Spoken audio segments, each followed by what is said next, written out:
नमस्कार। पछिल्लो 24 घण्टाका मुख्य 10 खबर लिएर आज पनि उपस्थित भएका छौं। तपाई हाम्रो च्यानलमा नयाँ हुनुहुन्छ भने हाम्रो च्यानललाई सब्स्क्राइब गर्न र यस्तै जानकारीमूलक सूचना तथा समाचारहरू छिटोभन्दा छिटो प्राप्त गर्नका लागि बेल आइकन पनि दबाइदिनु। अमेरिकाले भारतको सत्तारूढ दल भारतीय जनता पार्टी भाजपासँग सम्बन्ध भएका धार्मिक समूहले नेपाललाई हिन्दू राष्ट्रको पक्षमा बोल्न राजनैतिक दलका प्रभावशाली नेतालाई पैसा दिने गरेको दावी गरेको छ। अमेरिकी विदेश मन्त्री एन्थोनी ब्लिङ्केनले सार्वजनिक गर्नुभएको अन्तर्राष्ट्रिय धार्मिक स्वतन्त्रता प्रतिवेदनमा नागरिक समाजका अगुवालाई उद्धृत गर्दै हिन्दू राष्ट्रका पक्षमा बोल्न नेपालका नेताहरूलाई पैसा दिँदै आएको दावी गरिएको छ। उक्त अमेरिकी प्रतिवेदनको 13 पृष्ठमा नेपालको आर्थिक अवस्थाका बारेमा चर्चा गर्दै नागरिक समाजका अगुवाले भारतको हिन्दू राष्ट्रवादी सत्तारूढ भारतीय जनता पार्टी र भारतका अन्य हिन्दू समूहहरूले नेपालका राजनीतिज्ञलाई विशेष गरी राप्रपालाई हिन्दू राष्ट्र पुनर्स्थापित गर्न निरन्तर रूपमा दबाव दिइरहेको उल्लेख गरिएको छ। विभिन्न अनुसन्धान र समाचारमा आधारित भएर प्रतिवेदन तयार पारिएको अमेरिकाको दावी छ। अमेरिकाले सन् 1998 मा पारित गरेको कानून अनुसार अमेरिकी विदेश मन्त्रालयले अन्तर्राष्ट्रिय धार्मिक स्वतन्त्रता सम्बन्धी प्रतिवेदन तयार पार्छ। प्रतिवेदनमा नेपालमा तिब्बती बौद्ध धर्मावलम्बी नेताले धार्मिक गतिविधि गर्न पछिल्लो वर्ष सहज भए पनि क्रिस्चियनलाई कठिनाई बन्दै गएको उल्लेख गरेको छ। यस्तै भारत सरकारले भने अमेरिकी सरकारको प्रतिवेदनप्रति असन्तुष्टि व्यक्त गरेको छ। प्रतिवेदनमा भारतमा सरकारी निकायबाट नै धार्मिक अल्पसंख्यक समुदायमाथि ज्यादती हुने गरेको उल्लेख छ। भारतीय विदेश मन्त्रालयका प्रवक्ता अरिन्दम बागचीले धार्मिक स्वतन्त्रता सम्बन्धी प्रतिवेदन पक्षपातपूर्ण भएको बताउनु भएको छ।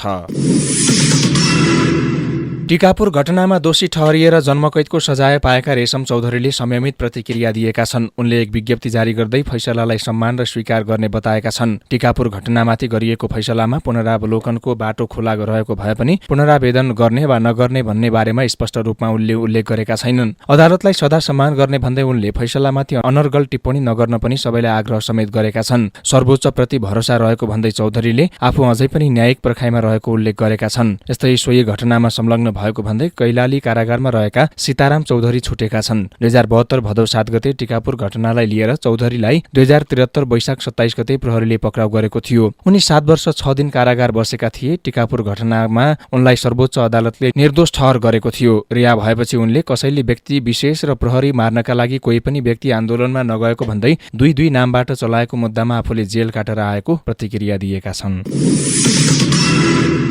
नागरिक उन्मुक्ति पार्टीले लाल आयोगको प्रतिवेदन सार्वजनिक गर्न सरकारलाई 3 दिनको अल्टिमेटम दिएको छ। रेशम चौधरीलाई सर्वोच्च अदालतले जन्मकैदको फैसला सदर गरेको भोलिपल्ट काठमाडौँमा पत्रकार सम्मेलन गरी नागरिक उन्मुक्ति पार्टीले सर्वोच्च अदालतका पूर्व न्यायाधीश गिरीशचन्द्र लाल नेतृत्वको आयोगको प्रतिवेदन सार्वजनिक नगरे नेपाल बन्दसम्मको आन्दोलन घोषणा गर्ने पनि चेतावनी दिएको छ। पत्रकार सम्मेलनमा पार्टीका वरिष्ठ उपाध्यक्ष दामोदर पण्डितले जेठ 3, 4 र 5 गते देशव्यापी राँकी जुलुस र प्रदर्शनी कोणसभा र 6 गतेदेखि 10 गतेसम्म नेपाल बन्दको कार्यक्रम रहेको बताउनुभयो। टिकापुर घटना राजनैतिक भएकाले राजनैतिक हिसाबले नै हल गर्नुपर्ने उहाँको भनाइ छ। 2072 सालमा संविधान जारी गर्दा त्यसको विरोधमा मधेस तथा थरहटमा भएको आन्दोलनका क्रममा सरकारी पक्षको दमनबारे अध्ययन गर्न सरकारले गिरीशचन्द्र लालको नेतृत्वमा समिति गठन गरेको थियो। तर उक्त आयोगको प्रतिवेदन हालसम्म सार्वजनिक गरिएको छैन। 2074 मङ्सिर 29 गते तत्कालीन प्रधानमन्त्री शेरबहादुर देउवालाई 709 पृष्ठ लामो प्रतिवेदन बुझाइएको थियो। त्यसयता सबै सरकारले प्रतिवेदन सार्वजनिक गर्ने बताए पनि सार्वजनिक गर्ने गरेका छैनन्।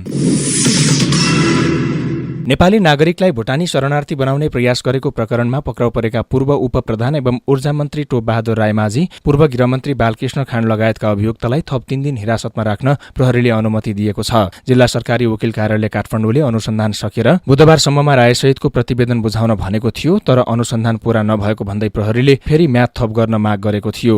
अदालतले आरोपीहरूलाई थप 3 दिन हिरासतमा राखेर अनुसन्धान गर्न अनुमति दिएको अदालतका सूचना अधिकारी दीपक दाहालले बताउनुभयो। प्रहरीको उपत्यका अपराध अनुसन्धान कार्यालयले गत चैत 12 गते भुटानी शरणार्थी बनाएर अमेरिका पठाइदिन्छु भन्दै असुली गरेको आरोपमा मोरङका केशव दुलाल, ललितपुरका सानो भण्डारी र पाँचथरका टेक गुरुङलाई पक्राउ गरेको थियो। त्यसको 3 दिनपछि मोरङका सागर राई पनि पक्राउ परेका थिए। उनीहरूको बयानका आधारमा जिल्ला प्रहरी परिसर काठमाडौँले 19 वैशाखमा रामबहादुर थापा बादल गृहमन्त्री हुँदा उनका सुरक्षा सल्लाहकार रहेका इन्द्रजित राईलाई पनि पक्राउ गरेको थियो। त्यसको भोलिपल्ट वैशाख 20 मा गृह मन्त्रालयका पूर्व सचिव एवं उपराष्ट्रपति कार्यालयका सचिव टेकनारायण पाण्डे पनि पक्राउ परेका थिए। पाण्डेका बयानका क्रममा तत्कालीन गृहमन्त्री खाँड समेत पक्राउ परेका थिए।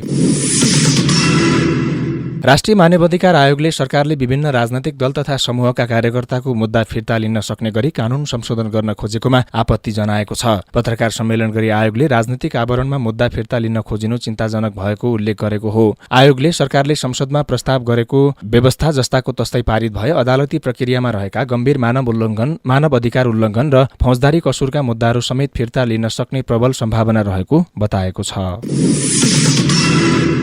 राष्ट्रिय प्रजातन्त्र पार्टी राप्रपाले अबदेखि प्राइमरी इलेक्सनबाट उम्मेद्वार छान्ने निर्णय गरेको छ। काठमाडौँमा सम्पन्न केन्द्रीय समिति बैठकपछि आयोजित पत्रकार सम्मेलनमा अध्यक्ष राजेन्द्र लिङदेनले प्रारम्भिक रूपमा प्रादेशिक र संघीय निर्वाचनका लागि प्रत्यक्ष र समानुपातिक दुवैतर्फ 50% उम्मेद्वार प्राइमरी निर्वाचन प्रणालीबाट चयन गरिने निर्णय भएको बताउनुभयो। राप्रपाले 5 वर्षभित्र पार्टीलाई देशको नेतृत्वमा पुर्याउने लक्ष्य समेत लिएको छ। यस्तै बैठकले सरकारी कर्मचारीको संगठन नबनाउने, विद्यार्थी संगठनलाई गैर राजनीतिक बनाउने लगायतका 17 बुँदे निर्णय गरेको छ। बैठकको निर्णय सार्वजनिक गर्न जारी विज्ञप्तिमा अध्यक्षबाट प्रस्तुत कार्यपत्र तथा अन्य प्रतिवेदनहरू परिमार्जित सहित पारित गरिएको उल्लेख गरिएको छ।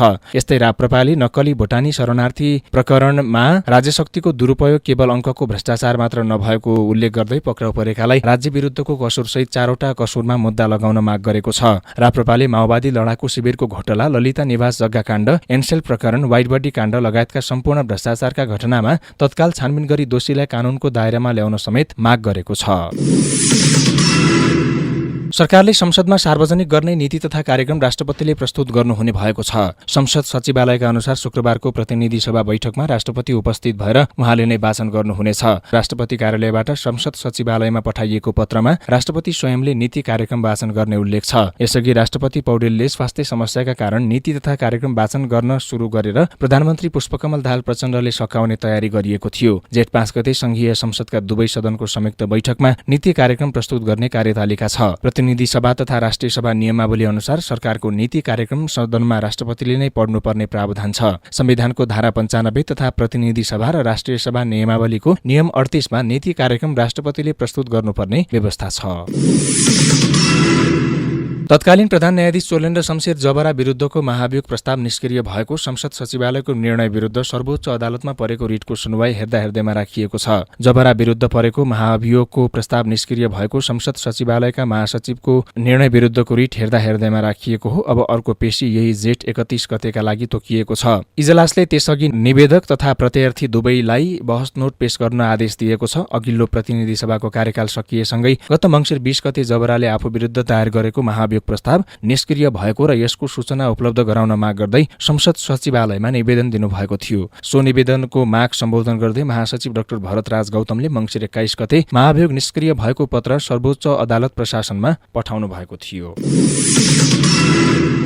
र अख्तियार दुरुपयोग अनुसन्धान आयोगले सडक ग्राभेलको योजनामा भ्रष्टाचार गरेको आरोपमा बाराको सिमरौनगढ नगरपालिकाका तत्कालीन निमित्त प्रमुख प्रशासकीय अधिकृत हरिओम प्रसाद जयसवाल सहितका कर्मचारी विरुद्ध विशेष अदालतमा मुद्दा दायर गरेको छ। सिमरौनगढ नगरपालिका 9 बसबरियादेखि अमरपुर जाने बाटोमा माटो पुरेर ग्राभेल पार्ने काममा उपभोक्ता समितिसँगको सम्झौता शर्त विपरीत नभएको काम भएको भनेर झुट्टा बिल भरपाईका आधारमा 10,08,965 रुपैयाँ भुक्तानी गरेको अख्तियारको दाबी छ। उक्त मुद्दामा तत्कालीन निमित्त प्रमुख प्रशासकीय अधिकृत जयसवालसँगै लेखा अधिकृत शर्मेन्द्र प्रसाद चौधरी, इन्जिनियर अजित कुमार गुप्ता, असिस्टेन्ट सब इन्जिनियर दिनेश कुमार विरुद्ध पनि भ्रष्टाचार मुद्दा दायर गरेको अख्तियारको भनाइ छ। आजका लागि मुख्य 10 खबर यति नै। तपाईलाई हाम्रो भिडियो र समाचार कस्तो लाग्यो कृपया प्रतिक्रिया दिन नभुल्नुहोला अनि यस्तै जानकारीमूलक समाचारका लागि हाम्रो च्यानललाई सब्स्क्राइब गरी बेल आइकन थिच्न पनि नभुल्नुहोला। नमस्ते।